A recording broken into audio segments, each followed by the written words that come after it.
प्रभु यीशु ख्रीस्त में मेरे प्यारे भाइयों और बहनों, आज का दिन फिर हमारे पास एक सुंदर अवसर लेकर आया है। हो सकता है हमने कल की प्रार्थना में शामिल ना हो पाए हों, हम व्यस्त रहे हों या भूल गए हों, लेकिन यह प्रार्थना सभा में हर दिन हम पिता परमेश्वर के वचनों का अध्ययन करते हैं और उसी क्रम में आज भी हम एक परिवारजन के रूप में एकत्रित हुए हैं। यह एक नया मौका है जब हम अपने दिलों को परमेश्वर की आवाज के सामने खोलते हैं। पूरे दिन में हो सकता है हम काफी व्यस्त रहते हों, चाहे ऑफिस के काम में, घर के काम में या और कोई कामकाज में, लेकिन जब हम कुछ पल पिता परमेश्वर के लिए निकालते हैं तो वह एक शक्तिशाली घोषणा होता है कि हे पिता, आपके बिना मैं कुछ भी नहीं। आज यदि मेरे अंदर कोई भी ताकत या कोई भी बुद्धि विद्यमान है, वो सिर्फ और सिर्फ आपकी देन है। और जब हम इस प्रकार एक हृदयपूर्ण समर्पण करते हैं, तब हमारे जीवन में एक निखार आता है, हमारा जीवन बदलाव की ओर आगे बढ़ता है। आज का वचन भी कुछ इसी कण में हमें आगे बढ़ाएगा। वह हमें याद दिलाएगा कि सच्चा परमेश्वर वह है, सच्चा चिकित्सक वह है। जब हम बीमार होते हैं तो हमें उसके पास जाना है, ना कि परेशान और निराश होना है। जरा सोचिए, आज के दौर में जब हम बीमार पड़ते हैं, चाहे वो शरीर से हो या मन से या आत्मा से, तो सबसे पहले काम हम क्या करते हैं? हम दौड़ते हैं किसी डॉक्टर के पास, किसी चिकित्सक के पास, क्योंकि हम जानते हैं कि उसके पास इतनी बुद्धि और सामर्थ्य है कि वह हमें कुछ दवा बता देगा जिससे हम चंगे हो जाएंगे। ज्यादातर लोग इसी क्रिया में अपने आप को उलझा देते हैं। या तो वह दवा ढूंढते रहते हैं या इंटरनेट पर लक्षण सर्च करते हैं। लेकिन क्या इन सब के बीच हमने कभी रुक कर यह सोचा है कि असली चंगाई का स्रोत क्या है?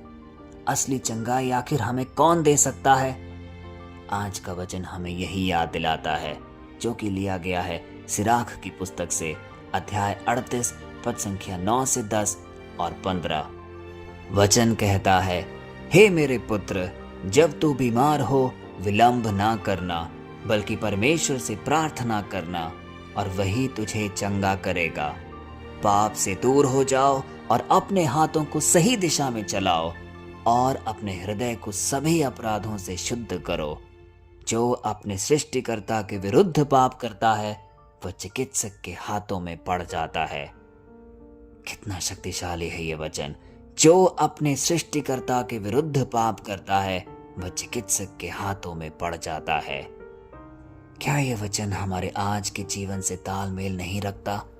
हर दिन हम एक भाग दौड़ में रहते हैं, काम, परिवार, तनाव, बिल, और फिर जब थकावट आती है तो हम कहते हैं, अब तो मैं बीमार पड़ गया हूं, अब मेरा ध्यान कौन रखेगा, मुझे चंगाई कौन प्रदान करेगा? लेकिन क्या यह सिर्फ शरीर की बीमारी है? नहीं मेरे दोस्तों, यह है आत्मा की बीमारी, क्योंकि यह हमारे अंदर की थकावट है। आत्मा की बीमारी के लिए सिर्फ और सिर्फ एक ही उपाय है, और वह है प्रार्थना। वो तब जाती है जब हम परमेश्वर से एक करीबी बनाते हैं, जब हम उनके वचनों को सुनते और अपने जीवन में ग्रहण करते हैं। यहाँ वचन हमें साफ साफ कहता है, जब तू बीमार हो विलंब ना करना, बल्कि परमेश्वर से प्रार्थना करना। इसका मतलब है इंतजार मत करो। बहुत लोग आज भी कहते हैं, पहले दवा ले लेते हैं फिर प्रार्थना करेंगे। लेकिन परमेश्वर आज हमें सिखा रहे हैं, पहले मेरे पास आओ, क्योंकि जब तू पहले मेरे पास आता है, वह तुझे केवल शरीर से ही नहीं, तेरे अंतरतम को भी चंगा करता है। वह तेरे टूटे हुए मन को भी ठीक करता है और तेरे डर को दूर भगाता है, जिससे हमें एक नई शक्ति और शांति मिलती है। और देखिए किस प्रकार वचन हमें आगे मार्गदर्शन करता है। पाप से दूर हो जाओ और अपने हाथों को सही दिशा में चलाओ। पाप से दूर हो जाओ और अपने हाथों को सही दिशा में चलाओ।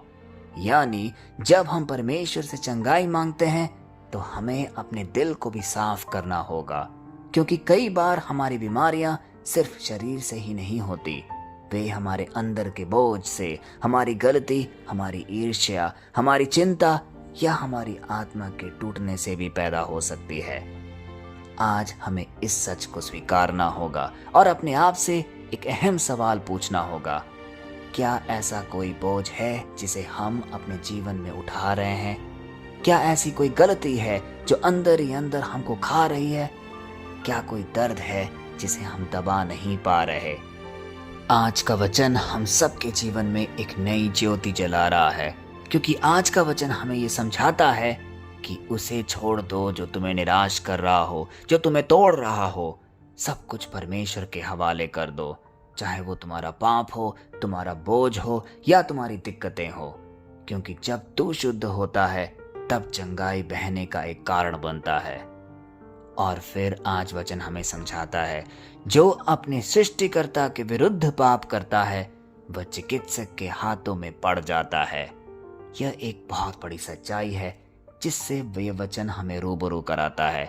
इसका गहरा अर्थ यह है कि अगर हम परमेश्वर की ओर नहीं मुड़ते तो हम सिर्फ मानवीय उपायों तक सीमित रह जाते हैं, पर जब हम परमेश्वर की ओर मुड़ते हैं तब उसकी कृपा हमारे जीवन में एक झरने की तरह बहने लगती है। सारी दवाएं तभी काम करेंगी, सारी डॉक्टर के इलाज तभी सफल होंगे जब परमेश्वर की सन्निधि में हम रहेंगे, जब उसकी उपस्थिति हम अपने जीवन में महसूस करेंगे। तभी हमारे जीवन में शांति और चंगाई बहने लगेगी। आइए प्यारे भाई और बहनों, आज हम इस वचन को अपने दिल से जोड़ कर रखें, क्योंकि यह वचन में एक ऐसी सच्चाई है जो हमारे रोजमर्रा के जीवन में हम कई बार अनुभव करते हैं। हम कई बार बीमार पड़ते हैं और ईश्वर को कोसते हैं कि हे पिता, क्या तू हमारी प्रार्थना सुन भी रहा है? हम चर्च जाते हैं, हम निरंतर प्रार्थना सभाओं में भाग लेते हैं, लेकिन तब भी यदि हमें चंगाई नहीं मिल रही तो आज वह वक्त है जब हमें अपने हृदय को टटोलना होगा। हमें यह जानना होगा, क्या हम सबसे पहले पिता परमेश्वर की इच्छा को जान रहे हैं या नहीं, या संसारिक चीजों के पीछे दौड़ रहे हैं अपनी बीमारी से निजात पाने। क्योंकि आज पिता परमेश्वर हम सबसे कह रहे हैं, मेरे पास आओ, मैं तुम्हें चंगाई प्रदान करूंगा। तो आइए आज एक स्वर में, एक परिवारजन के रूप में हम पिता परमेश्वर को कहें, हे पिता, मेरे पास आइए, मुझे ठीक करिए। और मैं आज ये भविष्यवाणी के रूप में आप सबको कहता हूं जो इस प्रार्थना सभा में उपस्थित हैं, परमेश्वर आज किसी न किसी के शरीर को छूने वाला है, किसी की आत्मा को एक नया करने वाला है। वह हम सबको देख रहा है, हमारे हृदयों को टटोल रहा है। वह यह भी देख रहा है कि कितना बोझ, कितनी बीमारी हम अपने हृदय में लेकर आज यहाँ पे उपस्थित हैं। किसी की आंखों से आंसू मिटने वाली है और किसी के दिल में अनंत शांति बहाल होने वाली है। हमें सिर्फ एक दृढ़ विश्वास रखना है। क्या आप विश्वास करते हैं? अगर हाँ, तो अपनी हाथ उठाकर पिता परमेश्वर को कहें, धन्यवाद प्रभु, मैं विश्वास करता हूँ कि तू आज मुझे स्पर्श कर रहा है और मेरी बीमारी मुझसे दूर हट जाएगी। आइए कुछ पल मौन रहकर पिता परमेश्वर के सम्मुख अपने आप को प्रस्तुत करें।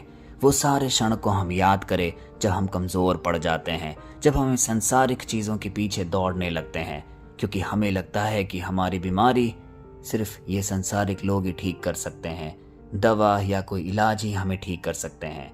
लेकिन आज का वचन हमारे सामने एक मार्गदर्शक के रूप में खड़ा है कि सबसे पहले पिता परमेश्वर के पास आओ, उससे प्रार्थना करो, अपनी सारी राहें सही करो, सही कर्म करो, तभी हमें चंगाई मिलेगी।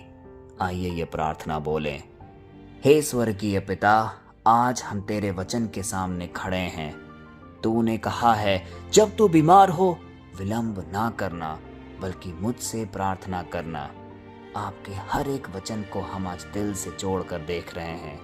हे प्रभु, हम आज तेरे पास आए हैं अपने हर दर्द, हर चिंता, हर बीमारी के साथ। प्रभु, हमें भीतर से स्पर्श और चंगा कर, हमारे मन को, हमारी आत्मा को, हमारे शरीर को अपनी पवित्र आत्मा से स्पर्श से भर दे। जहाँ भय है वहाँ विश्वास जगा, जहाँ कमजोरी है वहाँ तेरी शक्ति आए, जहाँ आंसू है वहाँ तेरी शांति का स्पर्श दे। हे प्रभु, हम अपने पापों से दूर होना चाहते हैं। कई बार हम यह कोशिश करते हैं कि वही पाप बार बार ना दोहराए, लेकिन शैतान हमें किसी न किसी प्रलोभन में निरंतर डालता रहता है। पर आज हम तेरे मार्ग पर वापस आना चाहते हैं। हम सिर्फ और सिर्फ तेरे प्रकाश में चलना चाहते हैं। हे पवित्र आत्मा हमारे ऊपर उतर आ, हर घर में, हर दिल में, हर बीमार शरीर में अपनी चंगाई की हवा बहा। आज प्रभु जो ये वचन हम सुन रहे हैं उन सब के जीवन को एक अद्भुत कार्य दिखा। अपने सामर्थ्य स्पर्श से हम सबको छू ले, जिससे हमारी शरीर स्वस्थ हो जाए, उनके दिल मजबूत हों और उनकी आत्मा फिर से जीवित हो जाए। ये सारी प्रार्थनाएं, ये सारे निवेदन हम करते हैं अपने सामर्थ्य पिता परमेश्वर के नाम पर, पिता, पुत्र और पवित्र आत्मा के नाम पर। आमीन। प्रभु यीशु ख्रीस्त में मेरे प्यारे भाइयों और बहनों, निश्चय ही आज के इस प्रार्थना सभा में पिता परमेश्वर हमारे साथ उपस्थित हैं। उन्होंने हमारी आंसुएं देखी है, हमारी बीमारी को उसने महसूस किया है और ज़रूर एक नियमित समय पर वो हमें ज़रूर स्पर्श करेगा और हमें वह चंगाई मिलेगी जिसके लिए हम सालों साल से इंतज़ार कर रहे हैं। हमें ये याद रखना होगा कि जब भी बीमारी हमारे जीवन में आए, हमें अब डरना नहीं है, हमें भागना नहीं है, बल्कि घुटनों पर गिरकर यह कहना है, हे प्रभु मैं तैयार हूँ तेरे स्पर्श पाने के लिए। और जब आप ऐसा करेंगे तो आपको ये अंदर ही अंदर एहसास होगा कि वही परमेश्वर जो आज भी जीवित है, जो आज इस प्रार्थना सभा में उपस्थित है, वही आपको उठाएगा, संभालेगा और चंगा करेगा। आइए इस आश्रय वचन को कई लोगों तक हम बांटे, क्योंकि ये जीवंत वचन है जिससे हम कईयों के जीवन में अंधकार को दूर भगा सकते हैं। आइए इस बड़े प्रेरणादायी कार्य में बढ़ चढ़कर हिस्सा लें। कल फिर हम मिलते हैं, तब तक के लिए पिता परमेश्वर के सामर्थ्य नाम पे आपको और आपके सारे परिवारजनों को समर्पित करते हैं। आमीन।